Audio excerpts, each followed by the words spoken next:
Greetings and welcome to episode 23 of Ending the Sexual Dark Age. I'm JV Altheros, and this week we've got some fun listener mail items. First up is Kirsten, who writes, I'm a 37-year-old female. I have always had a high sex drive, but it seems lately it's an overdrive. Is this normal? I'm almost always wet and throbbing. I'm wanting things done to me that I never wanted before, and my husband of 21 years isn't complaining, but he doesn't understand why I want rougher sex now. I figure I'm just bored with the same old. He isn't into kink, doesn't like pain, and I have never wanted it before either, but now I'm so confused. Thanks for having a place that I can come to and not feel like a perverted mom. Neither one of us has ever been with another. We normally had sex 2 to 3 times a week. Now I want it every day, sometimes twice a day. I think I'm tiring him out, the poor guy. I am taking your advice and masturbating every day, for the health of my cervix, of course. Yesterday I told him that I wanted him to pinch and pull on my nipples and that I liked the way it felt.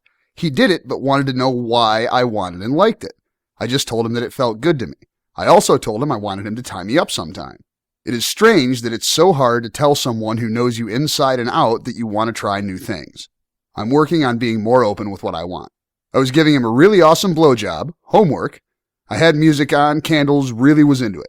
By the way, I love giving head. His nipples were so hard, I nibbled on one, and he hated it. So I figure if he can't feel pleasure from pain, maybe he will have a hard time understanding why I want it.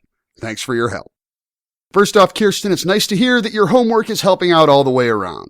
You've got a few questions in there, and I'll try to hit each one of them.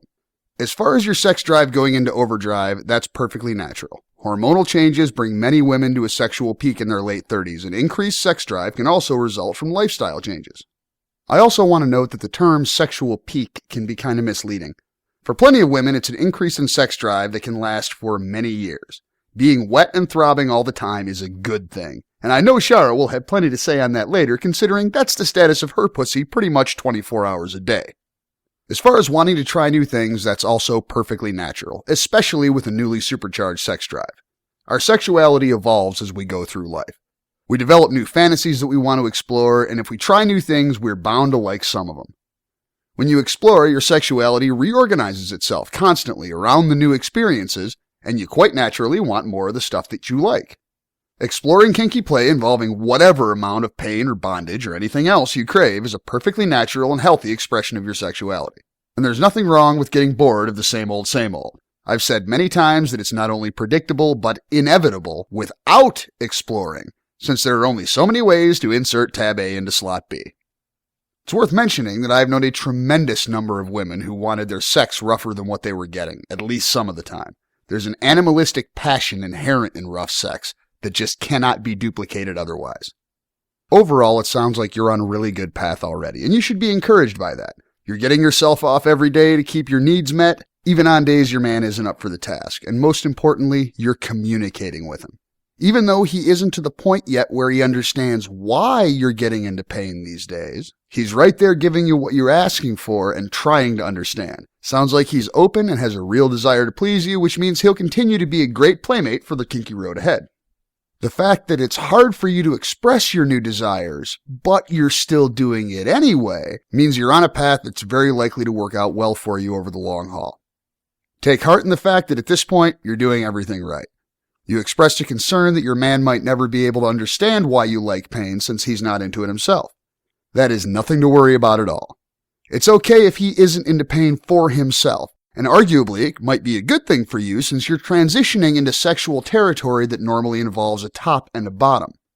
His failure to process pain into pleasure just means he's not a masochist, not that he won't be able to understand why you enjoy it. Men in Western society, quite righteously and appropriately, have it drilled into us that hitting women is wrong. That's a really positive aspect of Western civilization. Men who beat women are pathetic pieces of shit who should be punched in the balls every morning. But in the sexual dark age, guys aren't taught to understand the difference between abuse and the use of pain as a tool of pleasure. It's one of the many missing chapters in sex education. Most guys are willing and able to step up once they can separate the two mentally, and that happens through experience. Once they see pain giving you pleasure over and over again, the circuit closes and it starts to make sense in their brains. As far as helping him understand why you're getting into pain, that's a big, fat opportunity for the both of you. The why aspect is complicated and really subjective. You don't understand why yourself at this point, and if you don't understand, you can't be expected to explain it. That's okay though, because the why is totally academic. Maybe you'll understand one day, maybe you won't, but it really doesn't matter. Tell him you totally don't understand why, but you wish you did, and you need him to help you figure it out. Frame it as a new adventure that you want him to join you on, and this can be the beginning of an entirely new evolution in sexuality for both of you. He's a guy. He's genetically programmed to want to please his woman. For a guy, once he can get over whatever mysterious discomfort the sexual dark age may have inflicted on him regarding the combination of pain and sex, the fact that you're getting off on it can become explanation enough. He just needs to train his brain to understand that pain is good sometimes. I'd also suggest sitting, or laying, down with him to listen to episodes 17 and 19, then having a nice naked time conversation about his thoughts on those episodes. It'll help give him a foundation to understand kinky play in general and some of the psychology involved, as well as giving you both a common ground for communicating as you start to explore. I'm glad we were able to provide a refuge for you so that you don't have to feel like a perverted mom and someplace and some people you can open up to. But I would like you to consider something for me. There's nothing wrong with being a perverted mom. The vast majority of married guys wish their wife was more willing to get nasty. I promise you, a whole bunch of married guys in the audience are jealous of your man right now. And that you can take to the bank. Next up, we have an anonymous female listener who's had bad experience with monster cock. She's looking for some help buffing up her new man's opinion of himself. She writes, "My ex has the biggest dick I've ever had in my life. It was too big. We were unable to do different positions because of the pain. Missionary gets real old real fast. It hurt me so much that I literally stopped having sex with him. I would always feel bruised on the inside. He definitely is one that was meant for porn. He was probably a good 9 to 10 inches long, not to mention he had girth the size of my wrist. Now I have a boyfriend that's probably 6 inches, the best sex I ever had. I'm going to have my boyfriend listen to episode 2. He mentions him having a small dick in a joking manner. Sometimes I don't know how to respond to that. Do I laugh, roll my eyes like he's crazy? Maybe this will help him with his cock insecurities." First, anonymous lady, I can say that getting him to listen to episode 2 will definitely help. I've gotten some amazing private feedback from guys regarding that show.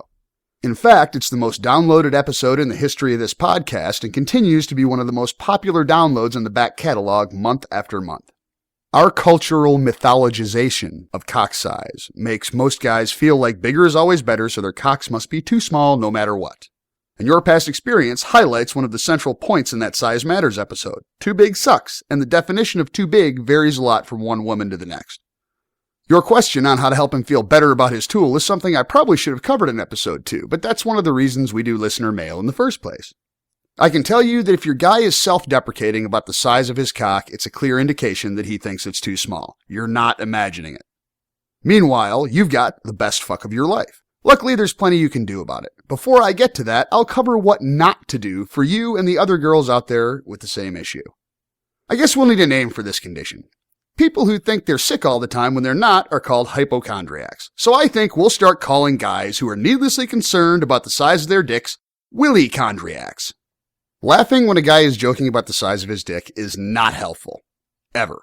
You might think he'll take it as you laughing because he's being ridiculous, but he's already a willy-chondriac. So he's predisposed to look at anything involving the size of his cock in a negative light. Same thing for rolling your eyes. Either will end up being seen as you agreeing with him but being afraid to say it out loud. Deflecting, basically. Also, do not tell a guy he's got a big dick when he doesn't. He knows he doesn't. Guys with big dicks spend their whole lives seeing that adorable, wide-eyed, lip-licking expression on women's faces when they whip it out for the first time. Hell, if it's big enough, like your ex was, they see an expression of pure terror while the woman's thinking, You want to put that where?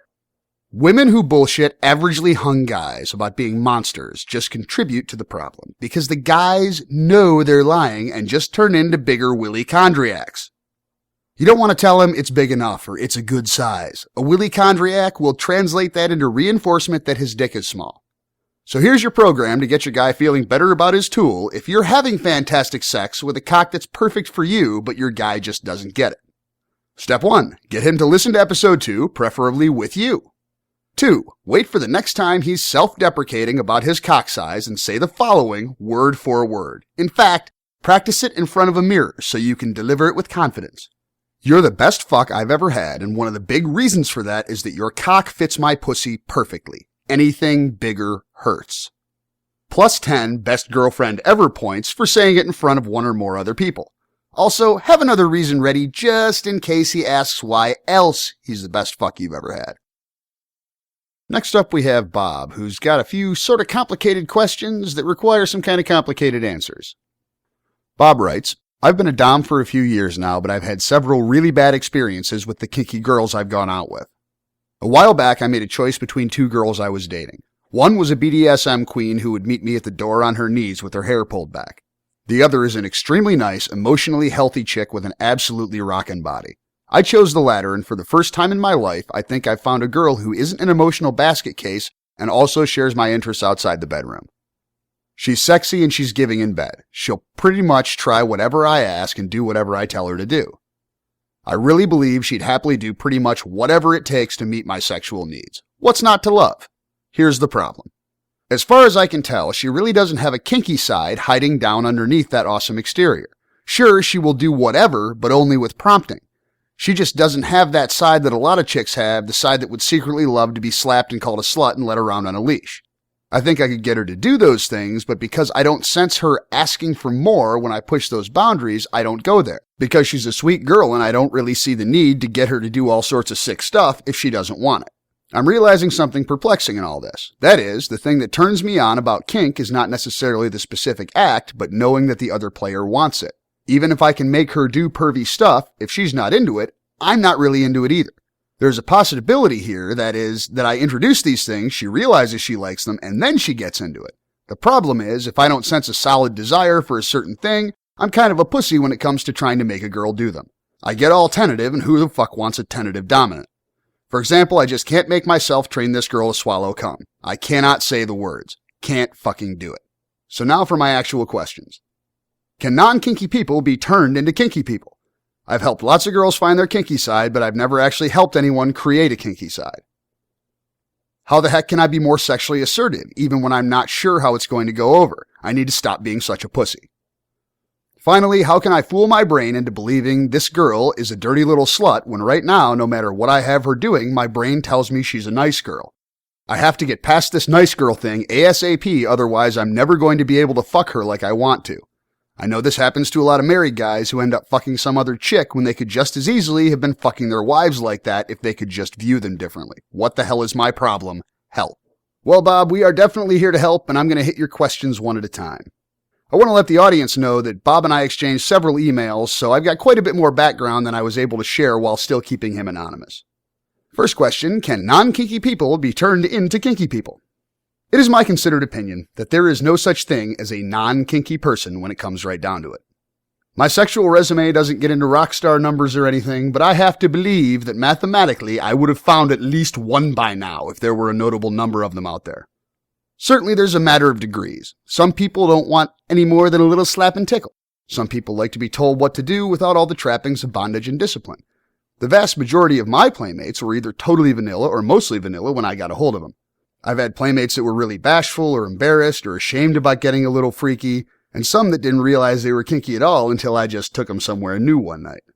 Sometimes I had to try a few times before I found any of the right buttons to push. But a woman who truly doesn't want anything more than plain vanilla hide the sausage, once she has the option for more, I've never met one. So, Bob, my answer to your first question would be that we're all kinky people, but sometimes it can be a whole lot harder to find the right buttons to push or even find the control panel. I think that's probably what you've got going on here, because a woman totally willing to go along with literally whatever you want to do to her sexually is a natural submissive. No two ways about it. My kinky sense is tingling. Your next step about how to stop being a pussy requires a long-winded answer, so hang with me here. It sounds to me, and this is a good thing for you, that you might be at the beginning of a more stable, complex dom-sub dynamic than what you find with the intense but insane submissives you've had in the past. From what you've said about your former kinky playmates, I think this might be the first naturally submissive woman you've gotten your hands on. For plenty of people who identify as kinksters, the intense, kinky sex is the payoff. Taking the dominant and submissive role is something of a means to that end, a part of the game, if you will. That's one way to do it, and happens to be the way many folks fold kinky play into their sexuality. For a naturally submissive person, the payoff is in the submission and not in the kink. They take pleasure from the knowledge that they're satisfying their playmate and tend to be open-minded regarding the how. With a natural sub, the kinky sex is more the means than the end.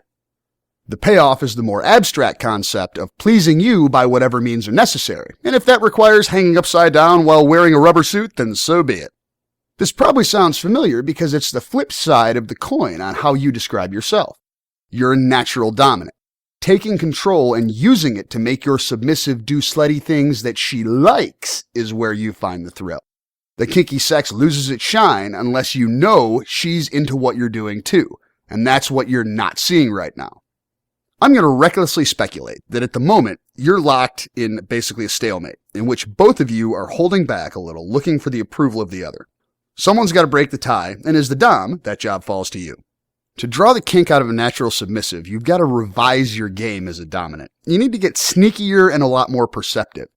It's almost like graduating to a more intellectually demanding level of play, where you've got to think a couple moves ahead like chess. It's a challenge, but the rewards can be amazing. Consider the possibility that her kink is pleasing her man, whatever it takes. Look at it like a full-fledged kink, as tangible and powerful as spanking, humiliation, or lots of other things are to lots of people. Consider that you may not be seeing a lot of eagerness for specific kinky acts, because it's all the same to her as long as you're happy. A natural submissive's general desire to please can be like a fucking cloaking device when it comes to figuring out how she actually likes it.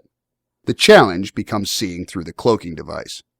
Thankfully, there are a lot of little tricks that can help you do that, and I'm happy to share some of mine. First, I want to answer your third question. As far as getting your brain to look at her like a dirty little slut, a small perspective shift just might get the job done. Once upon a time, I was at a party with a fairly new playmate of mine who was a natural sub. She brought me a drink, and I said, "Thank you, slut." She was like, "Did you just say I'm a slut?" And I said, "No, I said you're my slut." She thought about it for a second, then said, "Oh, that's all right then." From what you've told me, your previous submissives have been wild sex machines that you had no trouble getting into treat her like a slut mode with because they flat out asked you for it. You're not seeing that wild abandon in this girl. She's not flat out asking. Thus, you're having trouble getting your head into dom space. The perspective shift I suggest is abandoning the idea of looking at her like a slut, and instead seeing her as your slut. Yours to play with however you want, because being whatever you want is what she gets off on. And it's okay for her to be a nice girl too, because she's your slut and nobody else's. The two concepts aren't mutually exclusive. They can actually be symbiotic. Your slut is just a part of this nice girl. As far as how to see through the cloaking device, as promised, I got a few tricks for you. The first is to try some beginner-level lifestyle-type rules and see how she reacts, testing the waters of actual submissiveness. For example, you could tell her that once a day, she has to randomly come up to you and whip out her tits so you can play with them. If she embraces it eagerly and has some fun with it, that's a clue that you should follow that road a little further. Upgrade it to whipping out her tits or pussy for you to play with, her choice. This works well for everyone. She gets fondled gratuitously at a moment of her own choosing. You inject randomly appearing tits and pussy into your life, and who doesn't love randomly appearing tits and pussy? Plus, walking up to a guy and just whipping your tits out is kind of a slutty thing to do, so it will help you start seeing her as your slut. Peering through the cloaking device is a game of narrowing possibilities. Start giving her multiple choice options for some of your sex plays so she has to participate in making decisions. A few examples. Tell her you're going to fuck her and make her pick a hole. Do this often enough and you'll find out if she really enjoys oral or anal. Call her right before you arrive and tell her to bend over on whatever horizontal surface she wants to get fucked on. Pull out 3 things you could spank her with and make her pick one. Better yet, and this is something I really enjoy doing to Shara, tell her she has to go into the kitchen and pick out something to be spanked with. You're a creative guy, you can come up with a million more of these on your own. The key is that whatever game of multiple choice you're playing, make sure she knows from the outset every time that you are perfectly happy with anything on the list. You have no preference at all. So her desire to please you is immediately satisfied, and she has no reason to pick anything other than what she actually wants, or at least what she actually wants most out of that group of options. You retain and reinforce dominant control because you're defining the options, but at the same time, you're forcing her to participate in the decision-making process in a way that will let you narrow down her real desires one step at a time. You'll also gain confidence and the sense of dominant fulfillment that you're looking for, because every time you play multiple choice, you'll know she's getting something she wants. All right, so now it's time to welcome Shara to the show. How are you doing this weekend, baby? I'm doing great. How are you doing, Master? Oh, pretty well. Good. How'd you like your sausage surprise this morning? I loved it. Oh. Already? Well, apparently. You know the rules. You blush, I ring the bell. You know, it was pretty sad because I was reading over some of the things that you wrote, that you were speaking. My notes for the show? Yes. And I actually blushed reading about the kitchen part that you brought up in one of them. That is so awesome. I don't think so. By the way, to the many, many of you who have been writing, posting on the website and Facebook and FetLife about how much you love knowing when Shara's blushing, thank you very much. I'd like to say thank you very much too, but there we go. Well, I'm happy if I make somebody else happy out there. Well, you make me happy. And that's all that matters. All right, so the first thing we're going to talk about is the last topic that I discussed for the listeners, which is Bob and his vanilla girlfriend. Yes. So you read over, my notes for what I was going to talk about. What is your feedback from your perspective as both a natural submissive, which it sounds like his girl is, and also as a dirty little slut? I think that what you mentioned on the show was perfect. I would say that maybe complimenting her on the natural submissive that she seems to be. Oh, you know what? That's something that I kind of intended to mention, but I totally spaced out on. One of the, for natural submissives and pulling the sluttiness out of natural submissives. Pulling, okay. Yes, teasing, yanking. But to get the sluttiness out of natural submissives, one of the things that is not typically involved in your regular, hardcore, let's fuck as hard as we can, casual kinky play, which is what it sounded like he was describing with his kinky girls in the past. Mm-hmm. You almost have to look at it a little bit more from a lifestyle angle and more of an overall psychology angle. So doing things like, saying good girl and seeing what kind of reaction you get out of it. They're laying together talking and, he tells her she's a good girl. And does she blush? And you have to have that bell to ring. Does she blush? Does she giggle? So that's the kind of thing, compliments like that, the positive reinforcement for a naturally submissive person whose main goal is to please, the more positive reinforcement you can give them without going overboard, I think the better off you're going to be. Since I consider myself to be one of those types of people, I think that's why I think complimenting her that she seems to be a natural submissive, and then maybe going a step further and saying, I have a dominant side to me. Would you like to experience some of this with me? You brought up some very good points for him, I think, to start off with. And, well, it sounds like she's pretty much already said, hey, use me as you will. I think so. I take her to be more of a natural submissive. So I think complimenting her would be, it's a compliment, I think, to any female to be told that you're a natural submissive. There are some of the women out there that are much more dominant, and then there are some of us that are much more submissive. But either way, complimenting them on that role is a lead into playing a little bit more. Right. Well, and if she doesn't have to already identify that way, she doesn't have to already identify as a submissive in order to appreciate that. Right. And would you agree that the fact that, her sexual policy is whatever you want, baby, pretty much absolutely defines her as a natural submissive? Yes, I do. Okay. And that's what I got out of the writing. So that's why I said complimenting her would be a start into it. And since he seems to be, I don't want to say afraid to go there, but avoiding it for some reason. Well, he's hesitant because he's not seeing what he has always considered to be the green light. Right. Basically. Right. But I think she's giving him the green light, and I think that there's possibly that he's afraid of losing her if he starts to go there and she's not willing. But I think if you start off with, I just want to compliment you on your natural submissive side, and by the way, I have a dominant side to me, and would you like to test those a little bit further and And you gave him some great ways to test. Oh. When was the last time? The last time I sent you to the kitchen, was it for something to spank you with or something to fuck you with?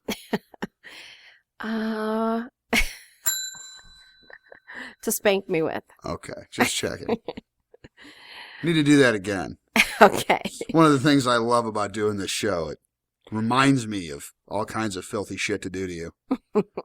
Next. Next, we have an anonymous lady who, you know who it is, but an anonymous lady who's asking for advice on how to help her man get over his willychondria. I like that name, by the way. Thank you. I thought that was a very good name. So, yes, I want to say that I've had larger and I've had, I hate to use the word smaller, but, you know. Less vast. Perfect fit. Less me. Immense. Bigger is not always better. I know that on tits, it usually bigger is better for a lot of men, but. You know what? That's for a lot of us kind of a myth. I mean, it doesn't. You know, I mean, we like to have some healthy handfuls. You know, more than a handful is wasted is not necessarily everybody's policy, but it's plenty of people's policies. But you know, I mean, I won't say most. There are a lot of guys who do not particularly enjoy enormous titties. The first girl I lived with had enormous titties, and I mean, they were a novelty for a little while. But well, I mean, I met her, crazy. didn't I? No, you never met her. Oh, I didn't meet her? No, oh, no. Okay. So, I met the other. We won't go into it right now, but anyway. Yes, you have met, 1 or 12 of my former playmates over the years. Yeah. The one that poured beer on your. Oh, yes. Yeah, we won't go into anything else that happened that night. Oh, no, since Shara decided to bring it up. I was just. We were out at the bar, and it happened to be a local bar near where I used to live. Ran into an old friend of mine, who was a dom girl that I played with. I verbally sparred with, but played with once or twice. And she ended up coming back to the apartment, and Shara was in the process of licking her pussy. And what can I say? She took a liking to me. Well, like many female dominants, I don't know what it is, but I have known a lot of female dominants who were just very much more into the humiliation aspect than the male dominants that I've known. I don't want to, it's totally anecdotal, but it just seems to be my experience. So, it definitely was. At the time, I had my futon pulled out into the living room because, well, we were having some fun in the living room with friends, and it was nice to just have a big bed out there between a couple of couches. But I still had that out in the living room. You were down on that, and she decided to pour beer on you, and I had to fucking lay into her for pouring beer on my bed. Yes, you did. Never mind that you had, didn't mind watching her do some other things to me, but that part was okay. It was the beer spilling that was a problem. Well, yeah. Well, you yeah. had to fucking sleep on that thing. And other things. And you liked everything else she did to you anyway. You probably liked did you like the beer getting poured on you? Okay, let's move on to the subject. I'm so glad you bring these things up, Slave. I'm so glad. You are a constant source of entertainment and amusement for me. Well, that's what I'm here for. Thank you for reminding me to pour beer on you like a dirty whore sometime soon.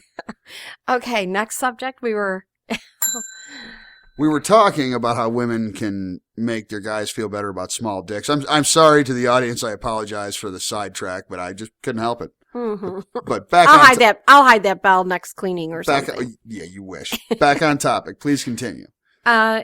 As I was saying, I've had larger dick and smaller dick, and I, have to say that it hurts for me. Not that I haven't been able to do it or perform with it, but,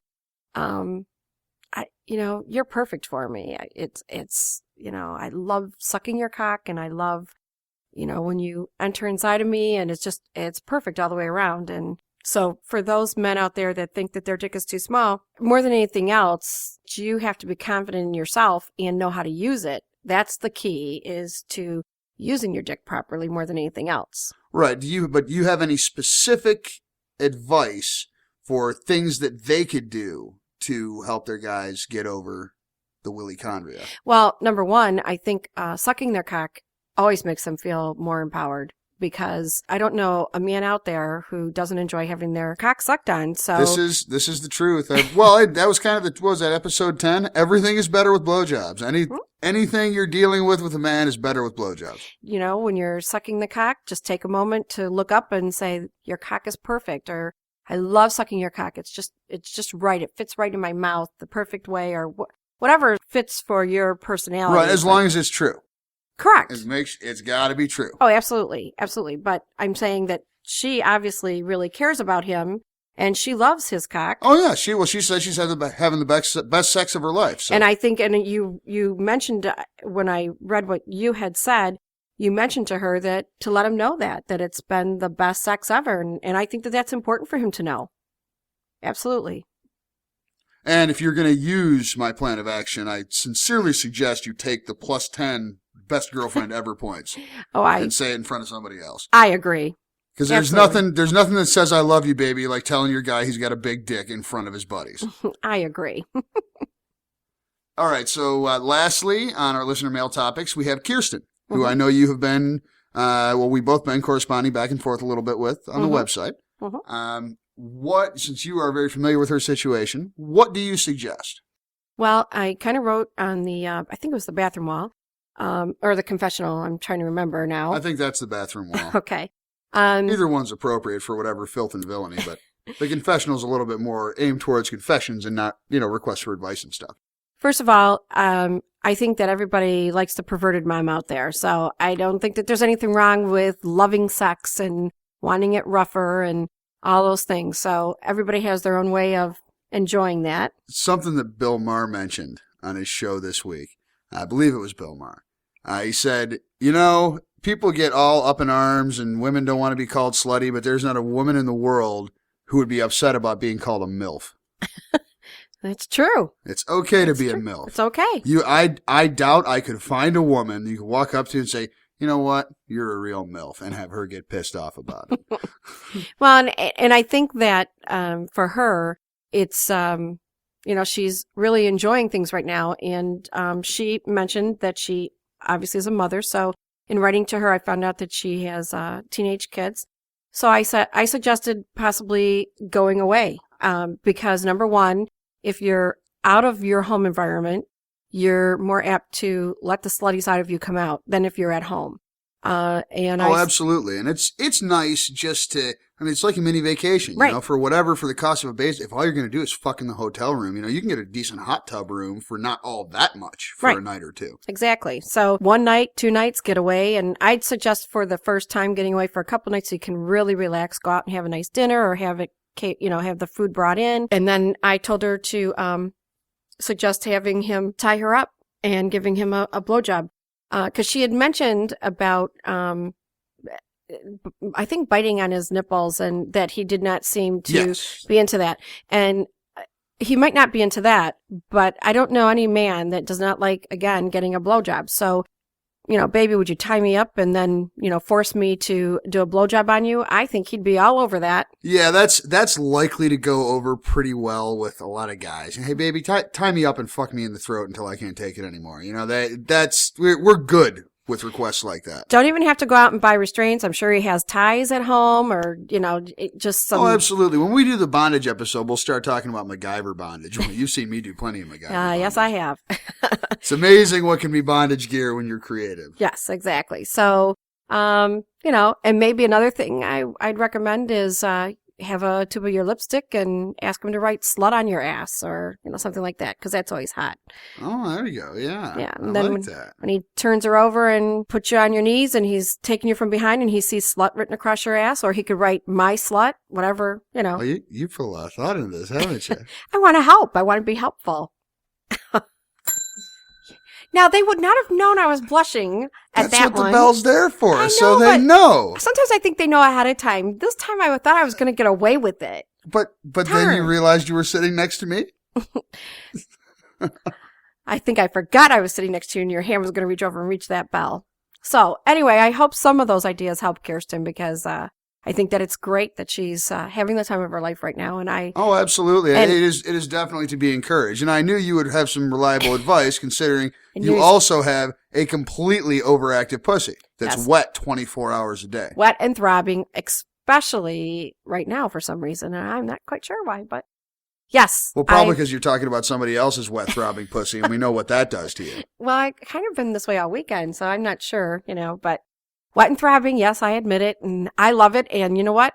Take advantage of every moment of that, because not every woman out there has what you have right now, and a lot of women wish they did. So That's right. Well, the high sex drive plus the guy who seems to be, happily going along for the ride and just trying to understand what's going on a little bit better. exactly. So I say enjoy it and draw him in and let him have some fun with it. And I think that you'll find that he'll enjoy himself. Yeah, and considering he seems to be totally not into pain, because a little hard nibbling on the nipples is an excellent barometer of that. Mm-hmm. If you totally didn't like that, you're probably not terribly likely to enjoy a whole lot of anything else. But as I mentioned, that's actually a good thing. She needs for what she's looking for, she needs him in the driver's seat. Right. And I think that tying you up and forcing you to do a blowjob would be something that you'll enjoy, yet it's something that he doesn't have to worry about himself. He's going to enjoy that, I'm sure. Over time, if he